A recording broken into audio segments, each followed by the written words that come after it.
After falling just short of a World Series appearance in 2021, the Boston Red Sox have been going through a retooling, never going fully into a rebuild, trying to stay competitive, but never winning over 81 games in a season since. They've built up a real solid young core of great position players and had a lot of success from the starting rotation last year, and this offseason they went all in, acquiring two of the biggest fishes on the entire market in Alex Bregman and Garrett Crochet. And I think I should mention, they have 3 top 15 prospects, all 3 of them on the cusp of the major leagues and ready to contribute to the Red Sox this season. If you enjoy this type of content, please subscribe to the channel. I'll be putting out the rest of these by opening day. And let's take a deep dive into the 2025 Boston Red Sox organization. We'll start with some team ranks from last season. All of these are completely objective. My rankings formula is going to be in the description of this video. 2 real solid units for the Red Sox in the offense and the starting pitching, both of them in the top 8. The starting pitching ranked 5th in baseball last year,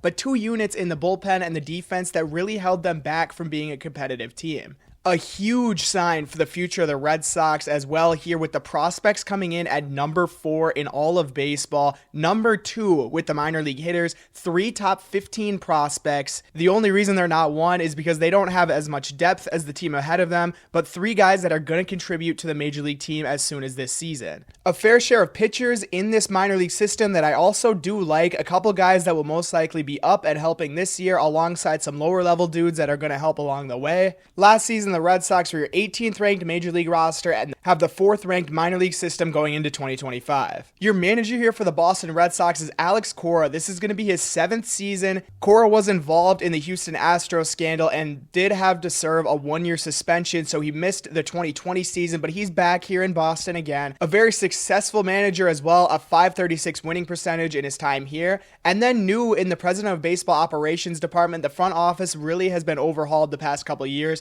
Heimblum out, Craig Breslow in 2024. Last season was his first year running the baseball operations here, a former major league pitcher, 81-81 last season, but I think he had a great offseason, and that is really going to show up when we get to these offseason additions and subtractions. A .500 record last year, 3rd in the American League East, a really tough division, and 9th in the American League. Their payroll was $184 million last year. This year, $210 million. They went out and they added some guys in free agency and trades, but the projections don't like them as much. Interestingly, I don't know if I agree with that 100%. 80-82 by the PECOTA projections, 5th in the AL East and 10th in the American League. Even with all of the additions to their team, only a 13.1 projected playoff odds for next year. I don't know if I feel the same way given the roster that we're about to see here, but it's just a projection system. They're just going to give you numbers for the start of the year. In terms of top 100 draft capital, still do have a decent amount here, even though they lost a pick in the 2nd round. 15, 75, and 87 this year in the top 100. The reason they lost that 2nd round pick was because of the signing of Alex Bregman, your biggest contract here for the Red Sox.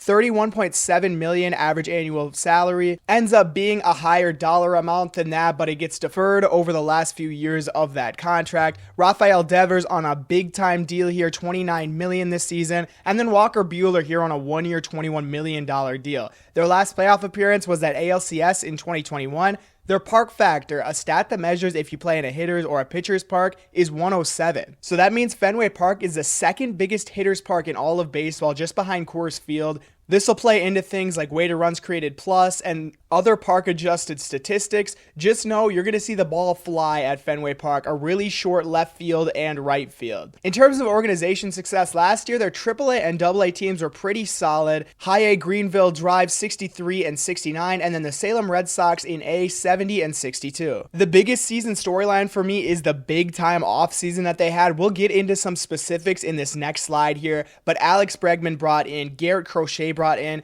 2 of the bigger guys that you could have gone out and gotten this offseason, barring Juan Soto. Just a great offseason for the Sox. How does that affect their season in 2025? The infield dynamic, one of the bigger storylines really in all of baseball throughout spring training. Currently with the injury to Masataka Yoshida, it makes it really easy for Devers to slide into DH.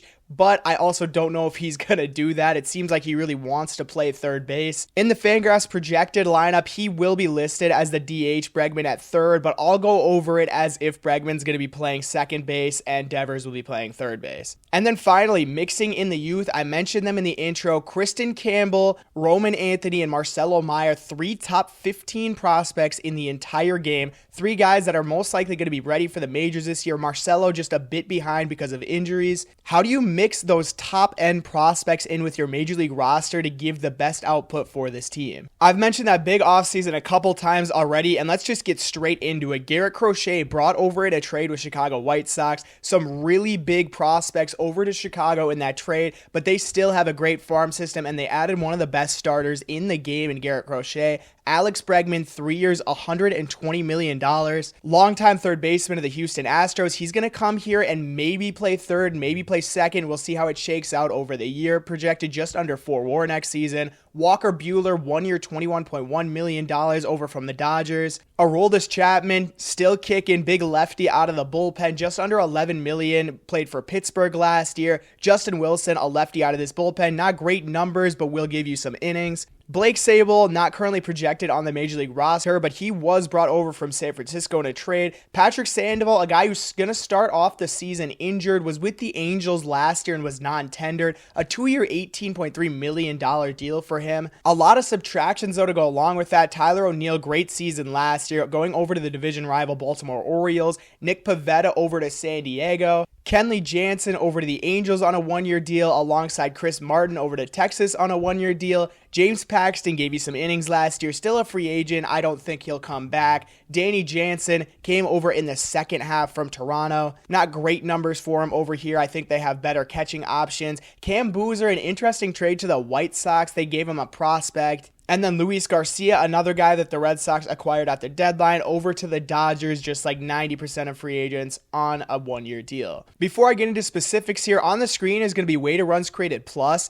League average for that stat is 100. It's just a measure of overall offensive productivity. The number above or below that is going to be the percent better or worse that you were offensively compared to league average that year. And we'll get started with Jarren Duran here, the left fielder. Had an outrageous season last year, projected just under 3.5 WAR, which would be a big step down from what he gave last year. 13% better than league average on the projections, 18 homers and 28 steals. Rafael Devers, projected here as the DH, although I would expect him to play a lot of third base. Projected to be 31% better than league average, 32 homers, 3.5 WAR. You know what you're getting out of Rafael Devers every time he's out there. Alex Bregman, in here to be the third baseman. He would be top 10 in projected WAR alongside Devers and Duran at their positions. He loves hitting at Fenway Park. I'll go over some of his Fenway stats when we get into his breakdown. They're crazy. Triston Casas, big lefty first baseman, hasn't played much the past few years, but really good rate stats. Trevor Story, a guy they brought in on a free agent deal a couple years ago from Colorado, has never really got it going because of injuries and not really projected to have a great season this year, although the counting stats are fine. Wilyer Abreu, really solid season for him. More of a lefty versus righty bat. Doesn't hit lefties very much at all. Connor Wong, a really good offensive season for him last year, although a couple signs kind of point to regression, and the projections went with that as well. Just projected 0.6 WAR next season. David Hamilton, a second baseman. I will be going over him in the bench section. Real solid runner, though. A lot of stolen bases last year. And then Rafaela, the center fielder. There's a lot to like there, but a lot to be scared about with the offense. A really polarizing center fielder here in Boston. Carlos Narvaez, the backup catcher. Romy Gonzalez, Nick Sogard, and Rob Refsnyder currently projected to be on this bench. I will also say that this is the projected lineup against right-handed pitching. They'll switch it up a lot when there's a lefty on the mound. A brand new rotation for the Red Sox, but already dealing with a lot of injuries, unfortunately. Garrett Crochet, I mentioned, projected to be one of the top 30 pitchers in the game. Under a 2.99 ERA and 4.5 WAR on the season. One of the Cy Young favorites in the American League. Tanner Houck, a righty, really solid pitcher. Walker Buehler, over from the Dodgers, got injured a couple seasons ago and just came back for a little sample last year. $21 million deal, though, here in Boston. And then these two guys at the bottom, Quinn Priester and Richard Fitz, not projected to be long-term options in this rotation. Bello Giolito, Crawford, and Sandoval will most likely make up a majority of the innings here, but with the way they started out their spring trainings, all of them dealing with different injuries, Priester and Fitz are going to start this season in the projected rotation. Definitely a new look bullpen for the Red Sox, and I think that's a really good thing. Liam Hendriks back finally for a full season in 2024 after dealing with a crazy last few years. Aroldis Chapman here on the free agent deal, really solid projected numbers for him, just under 35% strikeout rate. Justin Slayton, a really good season for him last year. Slotted in to be the 7th inning guy here. Garrett Whitlock kind of back, dealt with some injuries last year, only 18 innings on the season, but projected to have a really good year. Greg Weissert, another guy that gave him a lot of innings out of the pen last season. The two lefties in Wilson and Bernardino. Wilson came over from the Dodgers in free agency. Bernardino was here last season. And then Michael Fulmer, currently here on a non-roster invitee free agent deal. Has pitched in the majors before though, and he'll bring some experience if he's up here for a long time. Although I would expect some of the starters coming back from injuries to push him back down to the minor leagues. I'll go over some of the data on the screen really quickly before I talk about individual players. WOBA is going to stand for weighted on base average. It's just a different way of measuring how players get on base. And in that stat, everything's weighted. So a home run is weighed more than a triple, which is weighed more than a double, etc. League average for that is 310. Weighted runs created plus, remember league average is 100. Some counting stats on the player cards. The OFF, BSR, DEF numbers are offense, base, running, and defensive run values from Baseball Savant. And then on the screen will be the Baseball Savant pages. You'll have a lot of metrics there. That'll be hard hit rate stuff, plate discipline, some expected stats, and then defense and running. And we'll just go right into Connor Wong here. Pretty solid year for him offensively last year. 10% better than league average. 13 homers and 8 steals, 126 games. That puts him in the 60th percentile of offensive run value. Unfortunately, the metrics didn't really like him as much this year. Just was struggling to hit the ball hard over a long period of time. And also the defense is really not a positive for him. Just really not good in the framing and blocking areas, which leads to a first percentile defensive run value. A big positive for Wong, though, is he absolutely crushes left-handed pitching. An 877 OPS against them last year. 5 homers in just 152 plate appearances. And he has shown the ability to catch barrels in the past. That barrel rate was up there last year. The average exit velocity was also up there, but did take a step back this year. The first half, though, he was really good. An 810 OPS, got on base really well at a 367 clip. A great season last year for Connor Wong, but I don't know how I feel about him over the long term. And then Carlos Narvaez, brought in from the Yankees this offseason, barely played in the majors last year, so I went with his AAA stats on the card. Really solid down there, 8% better than league average, 11 homers and 9 steals, 98 games. Narvaez also crushes left-handed pitching and has some really good metrics for him as well. The hard hit rate and the average exit velocity way up there, and wasn't really chasing last season, walking at a decent amount. More of a roster casualty than anything for the Yankees. I don't think they really wanted to move on from him, but they had to. He was out of options, and the Red Sox went and picked him up. Across the board, above average as a hitter in the minor league, so he could bring you some value there. He's definitely a bit better in the framing and blocks area than Connor Wong is. I would expect him to play a decent amount in the majors this year. I don't think this group is a strength of the team, but Connor Wong had a good season last year. The defense just isn't really there, and the metrics don't like him as much. Interested to see how this catching group performs in 2025. At first base, a young guy, Triston Casas, 25 years old, a former top prospect in the Red Sox system, 19% better than league average last year, just 63 games, was dealing with some pretty tough injuries. Real solid hard hit numbers from him though every time that he's been up. About a 40th percentile in defensive run value last year, so he's not terrible in that area, but not great either. On a rate basis, I really like what I've seen out of Casas, and I think he's going to have a good year this year if he can stay healthy. Casas was a guy that last year put on a heck of a 500 plate appearance sample, 857 OPS and 24 homers. All of the hard hit stuff is way up there for him, really good at just locking in and barreling the ball. The walk rate is really high, which is a huge positive for him. He can really get on base. 844 OPS in the first half last year, a 772 in the second half. Not many plate appearances on either side, so he was kind of dealing with injury spread across the season, and I think that did affect his performance a little bit. But Triston Casas, expecting big things from him, a good lefty first baseman here for the Red Sox.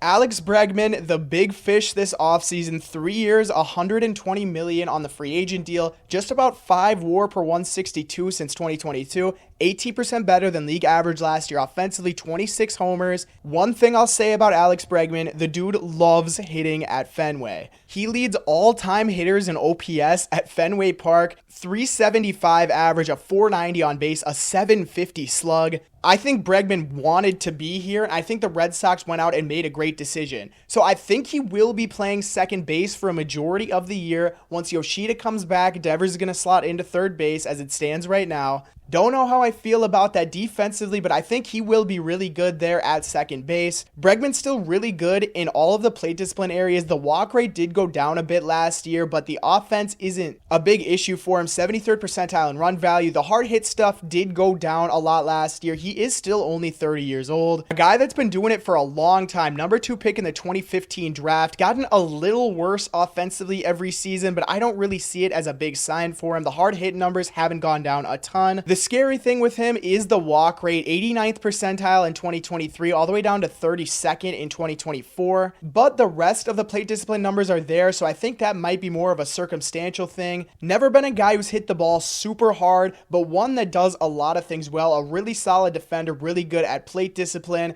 A big time signing. He'll be here for a while in Boston, and man, he loves hitting here. Someone that's almost on the complete opposite side of the spectrum from Alex Bregman, but has a very similar production profile in Rafael Devers. Again, just under 5 wins above replacement since 2022 per 162, but he does it in such a different way. He crushes the baseball. Hard hit rate, barrel rate, average exit velocity, all the expected numbers so far up there. Last year he walked a lot, but he does have some swing and miss in his game. That whiff is up there. The chase rate is up there, but Devers is not an above average defender. 18th percentile in defense last year at third base. A guy that's going to hit righties a lot better than lefties, but lefties he's not terrible against, just below league average. 28 homers last year for Devers, just 138 games for him. One of the more consistent hitters in the game in terms of production. The last 3 seasons, 870, 851, and 879 OPS, 28, 33, and 27 homers. He's going to be out there a majority of the season. The hard hit numbers did take a bit of a step back, but not too far, and the walk rate went up a lot. I think I like this development and profile from Devers. Still only 28 years old, gonna be here for a long time on a huge extension. Hopefully those trade rumors aren't true about Devers, because I think he loves playing in Boston. Third baseman currently slotted, and potential DH Rafael Devers. Trevor Story is the shortstop here, brought in a couple years ago on a free agent deal from Colorado. Production hasn't necessarily been an issue for him, 3.4 WAR per 162,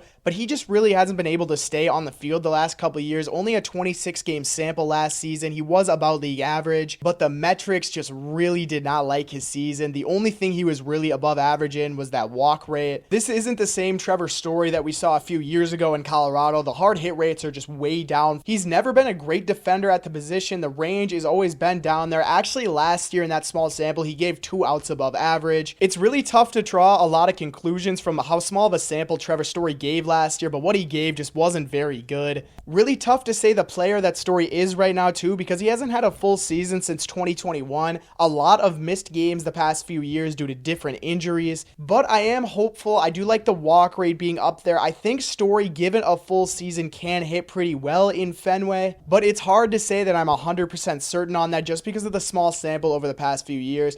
I think I'm optimistic on Trevor Story as the shortstop, but I wouldn't be surprised if things don't go super well for him. Left field here is Jarren Duran. He had one of the best seasons out of any player in baseball last year, and that's not a hyperbole. 96th percentile in offensive run value, base running run value 98th, defense 93rd. He did so many things right last year. The plate discipline is right about league average, but that's perfect for him because he hits the ball hard. For a guy of his size, he can really get it out there in left field. Played a lot of center last year as well. 21 homers, 34 stolen bases, just missed 2 games last year for a suspension I won't get into. Hit righties a lot better, and that's kind of a theme that we see a lot with the left-handed hitters in this lineup, but a real solid player in Jarren Duran, really valuable. A guy who had a really good small sample in 2023, 362 plate appearances to an 828 OPS, 8 homers and 24 stolen bases. Last year started hitting the ball in the air a lot more and started hitting it a lot harder, and that helped him become one of the best outfielders in the game in terms of the value that he brings. Just such a positive on the base running and defensive sides that anything he's going to give offensively is a plus in that area, and he gave you an 834 OPS last year, over 735 plate appearances. Good in both halves last year. Moving to left field full time should help him a lot with the defense too.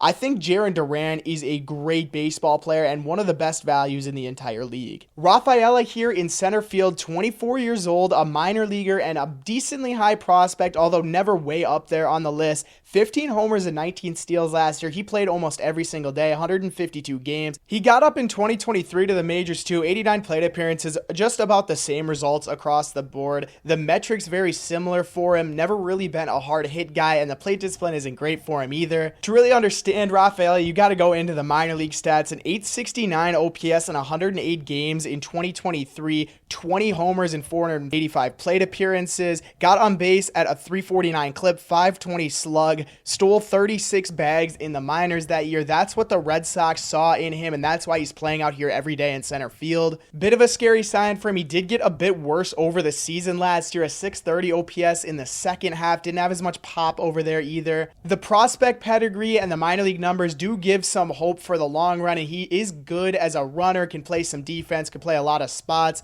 Really young still, hasn't shown the hitting profile in the majors yet. Wilyer Abreu last season really solid, a rookie, 24 years old last year, 3.7 WAR, 15 homers, 8 stolen bases in 152 games, a real solid defender in right field, 89th percentile in defense, way up there and outs above average, and has a great arm. Hits the ball decently hard as well. The average exit velocity, barrel rate, and bat speed are way up there for him. The hard hit rate in the top 10th percentile in baseball. Real solid metrics for him, but that does come with the caveat that he's more of a right-handed platoon bat than anything. The numbers against lefties just not very good for him, but I do think that's something that he can figure out over a long period. Got up for a small sample in 2023, just like Rafaela. He had a very good small sample though, 862 OPS and 85 plate appearances, was crushing the baseball. The hard hit rates were way up there for him. Pretty similar to all the stuff he did last year. Just the expected numbers weren't as high. You tend to see that over a longer sample though. Even though he hasn't been great against lefty pitchers in the majors, there are definitely some solid signs for him. Over a 770 OPS against lefties in the minors in 2022 and 2023. So I think there's some work to be done there, but I think he can do it. Abreu's a great player, a really solid right fielder. The next step for him is being a bat that's available to play every single day, even when there's a lefty starter in the rotation. And then the designated hitter year, Masataka Yoshida sounds like is going to start the season on the injured list, kind of freeing up some room for maybe some of these top prospects to come up or a couple guys to get some more run.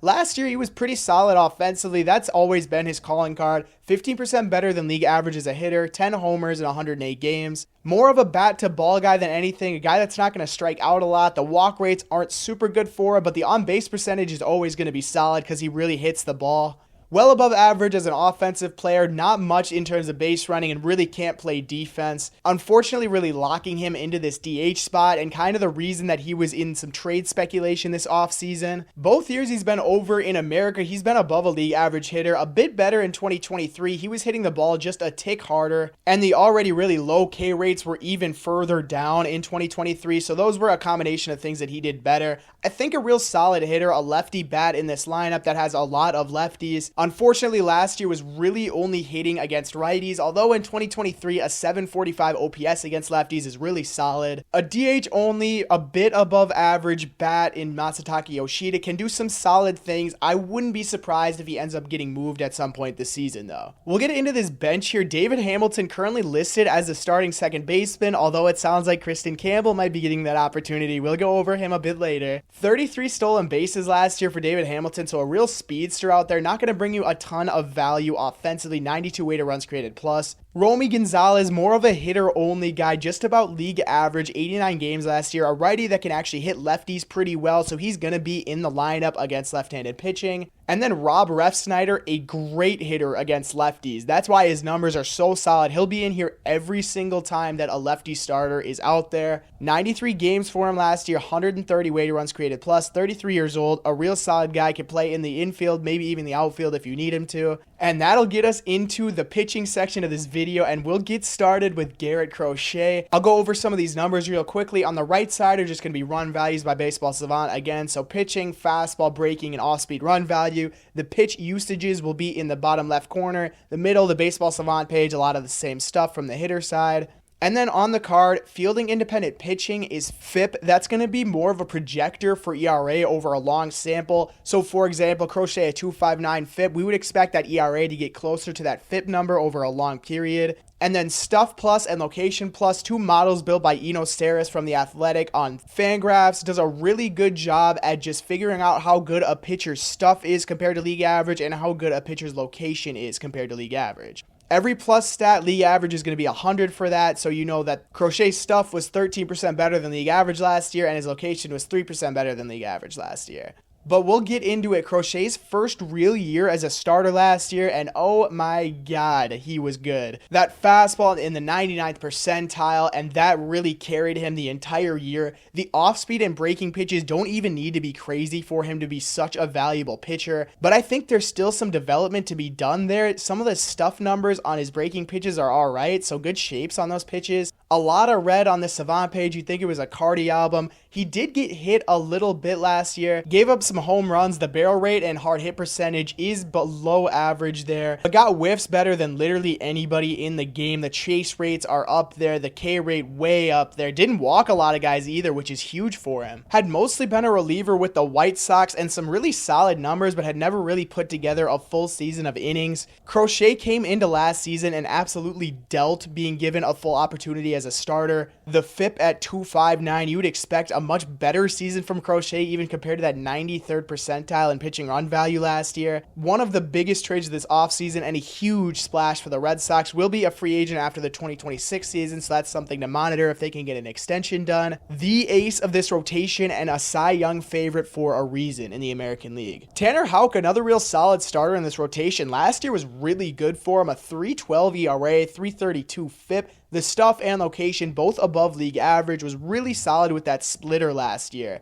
88th percentile in run value, and then the sweeper, 98th percentile in run value on those off-speed pitches. Gonna be mostly a 3-pitch guy, sweeper, sinker, split, but does a lot of things really well. Will get a ton of ground balls, doesn't give up a ton of barrels, but some of the strikeout numbers are a bit concerning. The hard hit rate is also pretty low in terms of percentiles. 2023, interestingly enough, a real bad season for Tanner Houck, a 5.01 ERA in 21 starts, but a lot of the metrics are very similar for him. Not sure if you can expect what you got out of Houck in 2024, but I think a real solid guy, someone who's going to give you a lot of innings out of this rotation, still only 28 years old, and the number 2 starter here for Boston. So Walker Buehler, currently the number 3 starter in this rotation, brought over on a 1-year, $21 million deal. If I say a lot of the things that I think I should be saying about Walker Buehler, I might get shot. Just a huge step back from him last year. Obviously, he had been dealing with injury, didn't get a huge sample, but the stuff just wasn't really there. The pitches weren't very good for him. 2nd percentile in run value overall. None of the pitches were really good. He did limit some hard contact and the ground ball rate was up, but that's really far away from the pitcher that he used to be and the pitcher that got him the money that he got this offseason. He did have a plus postseason. I'll give it to Walker Buehler. His stuff ticked up a bit in the playoffs. We do see that from a lot of pitchers just because of the adrenaline.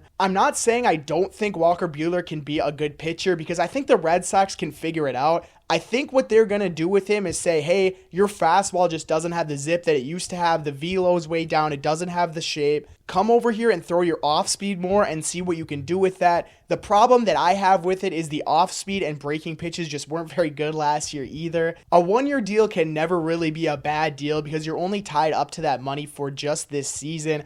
Walker Buehler can still be a guy that could give you innings out of this starting rotation, but I wouldn't expect to see the Walker Buehler that we've seen in the past. So Bryan Bello is going to start the season on the injured list. It sounds like he's dealing with not an arm injury, a leg injury, which is a positive for him. Red Sox really like this guy. They signed him to a long-term extension, and I think there are definitely some positive signs for him. A real good location pitcher. 30 starts in 2024, about league average in a lot of the metrics. The fastball velo is still up there, and he gets a lot of ground balls, but wasn't getting a ton of strikeouts last year, was giving up some hard hit balls, and wasn't generating as many chases or whiffs as he has in the years past. I don't think I see that as a long-term detriment to the pitcher that Bello is, though, because these are very similar to a lot of the metrics he's put up every single year of his career, and if he gives you the season he gave you last year, that's still a pretty solid value. Always loved Bello for the off-speed pitches. In 2023 was 96th percentile in run value. In 2022, 81st. Last season down to 58th percentile. just wasn't really spinning it as much, and that kind of hurt the overall results on it. It got hit pretty hard last year. In 2023, he was a sinker and four-seam guy. Last season, he cut out that four-seamer almost entirely and went straight sinker slider change.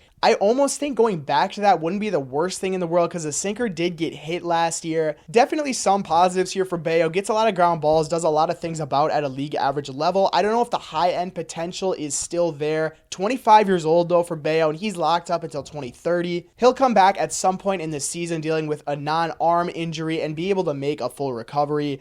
Kutter Crawford here, the 5, had a bit of a down season last year, a 4.36 ERA and 183.2 innings. A real solid first half for him. Second half got lit up. Really good at generating chases. The four-seam and cutter are just at about a league average rate, and the sweeper and curve are pretty solid pitches. If I were in that clubhouse, I would be telling Crawford to throw that sweeper more because it is really good. A guy who will give up some hard contact. That barrel rate is way down in terms of percentiles. The average exit velocity, though, and the hard hit rate are pretty good. Just catches too many barrels, which leads to a lot of home runs, and that really hurts his ERA and his FIP. Will get a lot of chases, though. He's been a pretty solid pitcher here for a couple years with Boston. 4.04 ERA for him in 2023. He was a bit better with his fastball, 91st percentile that year, and that led to a lot of really solid expected stats. Definitely a high floor guy, though, and the fact that he's going to give you innings out of this rotation, a couple pretty solid pitches, and a dude that I think will give a lot of value for the Red Sox this season. Welcome back, Liam Hendriks. It's such a good sign to see him in spring training going out there, and he's going to be the closer for this team.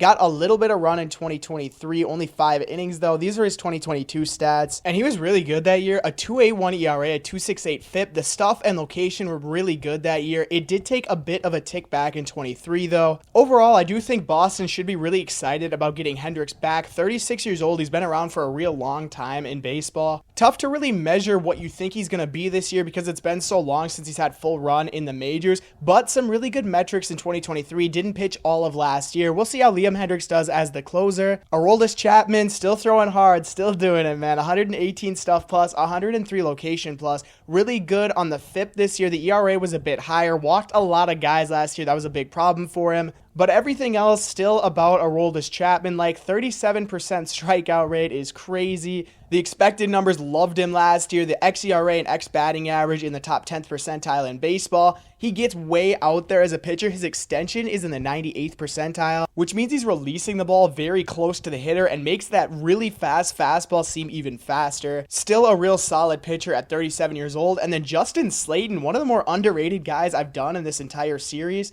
Real solid numbers last year. 2.93 ERA, a 2.61 FIP, 107 stuff plus, 103 location plus. Really solid with the cutter, the sweeper, a really good pitch. The metrics absolutely love him. It's red all over the place on his Baseball Savant page. The walk rate is way down there, 4%. Strikeout rate really solid. He gets a ton of chases, doesn't give up hard contact. He really did everything well last year. His first season in the majors last year. Garrett Whitlock to lead off the rest of this bullpen here. Just 18 innings last year, but he was really good in that short run in the majors last year. A 1.96 ERA. The FIP was a bit higher, but still would be really solid numbers for him. The K rate is pretty solid. 4 starts last year for Whitlock, so he's kind of been bouncing back and forth between a starter and a reliever the past couple years. Not a great season in 23. Some good numbers last year. Didn't give up a lot of hard contact. Greg Weissert came over to the Red Sox in the Alex Verdugo trade from the Yankees. A really good season for him last year. 63.1 innings, a 3.13 ERA. Won't get a ton of swing and miss. That K rate isn't super high for him, but he won't walk a ton of guys, and he does not give up hard contact. That sweeper is a really good pitch for him. One of the better sweepers in the game for a reliever. Justin Wilson, a guy who's been solid in the past, a real older reliever, been around for a long time in the majors. Kind of had a couple short stints with teams here. Cincinnati, the Dodgers, the Brewers in the past couple years. Not great numbers, but a guy who's done it before, and I think the Red Sox wanted another vet in this bullpen, so they went to Justin Wilson, get a lefty in here alongside Brennan Bernardino. Started a couple games for the Red Sox last year as well. 51 innings, 4.06 ERA. Struck out just about 25% of the batters he faced. Really good 2023 for Bernardino. 3.20 ERA in 55 games. Doesn't give up a ton of hard contact. Not not a huge strikeout guy. And then finally in this bullpen, I put Lucas Giolito here. He will be on the injured list to start the season, but I wanted to go over him at some point in this video. Signed a deal 2 off seasons ago, missed the entire year last year, so these are his 2023 stats. Not very good for Giolito. He has been very good in the past though. One of the better pitchers in the game in 2021 and 2020. The Red Sox are banking on Giolito to come back and give them some starts this season. That'll bring us into a real fun section of the video in this top prospect area. Number 2 in the top 100, Roman Anthony, 20 years old, 65 on the Baseball America grade. 50% better than league average last year as a hitter, got up to AAA, 60 hits, 65 power, 55 field, 60 arm. One of the sweeter swings you'll see from any player in any level of baseball. Not certain if he'll start the year in the majors. I would guess he will most likely start in AAA and make his way up, but he will definitely be a long-term piece for the Red Sox. Offensively, some incredible stats in the minor leagues. Hits the ball super hard, has really solid plate discipline, a really good defender. Played mostly center field. I don't know if he's a long-term center fielder. The range isn't as good as some of the guys here, but he will be a really good outfielder regardless. I think Roman Anthony is a franchise cornerstone guy. I can also say the same thing about Kristian Campbell. A second base / outfield guy. I would guess he's going to play a lot of second base in the majors. Those stats are real. He was 80% better than league average in the minors last year. 60 on the hit tool, 60 power, 55 run, and then 50 in the field and arm categories. An incredible prospect. Another 65 Baseball America grade. A guy who wasn't top 30 in the Red Sox organization going into 2024, but completely switched up his approach and became a real solid prospect. Really developed his power in the minors, changed his swing completely, and a real disciplined hitter. A guy who I think should make the major league roster on opening day. And then the guy with the highest draft pedigree out of all 3 of them, Marcelo Meyer, number 4 overall pick in the 2021 draft, the highest draft pick the Red Sox have had since 1967. Really dealt with some injuries last year. He was up there in terms of his production, had a down 2023, but can really hit the ball hard. Maybe not as good of a shortstop long-term because of his defense, but he could be an elite third base prospect as well. 3 top 15 guys in the entire minor leagues in this Red Sox farm system, and 3 guys that are going to be cornerstones of this franchise for years to come. We'll go into the rest of these infield prospects here. Start with Yoelan Cespedes, a 50 hit tool, 60 power, 45 on the field, a 50 arm, got up to A-ball last year at some pretty solid numbers. Number 6 overall prospect in their system. A lot to be excited for, still a young guy, alongside Franklin Arias, again, A-ball, 19 years old, the number 4 prospect in the system. Really solid grades across the board. He had really good numbers in the minors last year. Mikey Romero, 20 years old, AA guy, 18th overall prospect. Again, more of a guy with tools across the boards rather than one standout trait. He can really hit, though, some really solid bat-to-ball numbers. Jonathan Garcia, not as good in the minors last year, got up to A-ball and kind of struggled there. 20 years old, the number 20 prospect in the system, a catcher, really solid defensively though. And then our first two-way guy here, Conrad Kaysen, 18 years old, hasn't gotten any run in the minors yet for the Red Sox. They're still kind of deciding what they want to do with him. I have him here as a position player, although a lot of people think he could be a pitcher. 55 power, 70 arm, of course. Really solid running. He's a really athletic prospect. I think he could be a solid shortstop or a pitcher, whichever way he decides to go. Going into some outfield prospects, not even going to try to say this name out loud. His nickname is the Password, though. An incredible one there. 55 power, 55 field, 60 arm. Really solid minor league numbers for him last year. Got up to AA. Miguel Bleis, I believe is how you say that. Maybe the biggest toolsy guy here. 60 on the power, run, field, and arm. Just a hit tool that lags a bit behind, and that's really hurt him in terms of results. Alan Castro, a guy that I think will be up in the majors pretty soon. 21 years old on the 40-man roster. Really solid run tool, so I think that'll be a plus for him. Nelson Taylor, another guy here with a really good run tool. The Red Sox definitely saw that as a need in their outfield and went after prospects with those tools. Dorian Soto, the highest ranked international prospect the Red Sox brought in this offseason. 16 years old, hasn't made it to the minor leagues yet, but he will at some point this season, most likely in the DSL. 55 power tool, really solid across the board. Not a very fast guy, but he can hit. One thing I'll say about the Red Sox minor league pitching philosophy before I even get into it, they love the splitter. You'll see a lot of splitters here for these guys. Luis Perales might have the best one out of this entire group. A 55 grade on that splitter. He's 21 years old, got up to AA last year, had some really good numbers in the minors, really good cutter for him, and a 65 grade fastball. I think he'll be up sooner rather than later. David Sandlin, the number 7 prospect here. Again, a guy in AA last season. Really good pitches across the board. The fastball and slider a bit ahead of the other two, but a really solid curveball and splitter. Richard Fitz, a guy who will probably be in the rotation. He's currently projected to be the 5 starter for the Red Sox this year. Got up to the majors last year and had some pretty solid numbers. A couple of the metrics really liked him. Didn't give up a ton of hard contact when he was up in the majors. Doesn't have super good quality pitches. Does throw a lot of them though. The sweeper and the slider, 2 really good ones. Another guy who came over to the Red Sox from the Yankees in a trade. I am a huge fan of Yordan Monegro. He's had some really good stats in the minors over the years. Is getting up there in age, but did have really good numbers again last year. A couple really solid pitches. The cutter, curveball, and slider all above average. I'm hoping he gets up to the majors at some point because I'm a big fan of what he's done in the minors. And then Peyton Tolley, a draft pick from last year out of TCU, the number 15 prospect in this system. Most likely a long-term reliever unless that changeup can develop just a little bit more. The fastball and slider are really solid pitches for him though. I would expect him to get some run at about A or high A this season. Let's go into a projected 2028 lineup by Baseball America, and man, this is exciting for Red Sox fans. Still don't know if I'm 100% sold on Connor Wong long-term as the catcher. If he has another solid offensive season though, I think you can definitely get pretty excited about it. Triston Casas, feel great about him long-term, would only be 28 in 2028. Think there's still a lot left in his bat, and I think we're going to see a big year out of Triston Casas this season. Kristian Campbell, hopefully we'll see him in the majors sooner rather than later. I'm hoping as soon as opening day. Just love the bat from him. Just such a good player, a great swing, a guy that can do a lot of things at second base. Marcelo Meyer they have at third base. I think that's a really good long-term spot for him. Much better at shortstop is Franklin Arias, and I think that works really well in tandem with the bat of Marcelo Meyer and the glove of Franklin Arias.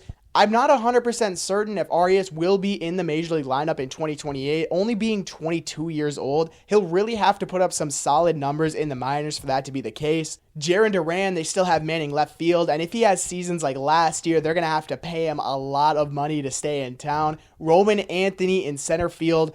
Honestly, projectably one of the better center fielders in 2028. Just such a pure swing, such a good hitter. The numbers in the minors are incredible, and he can do a lot of things.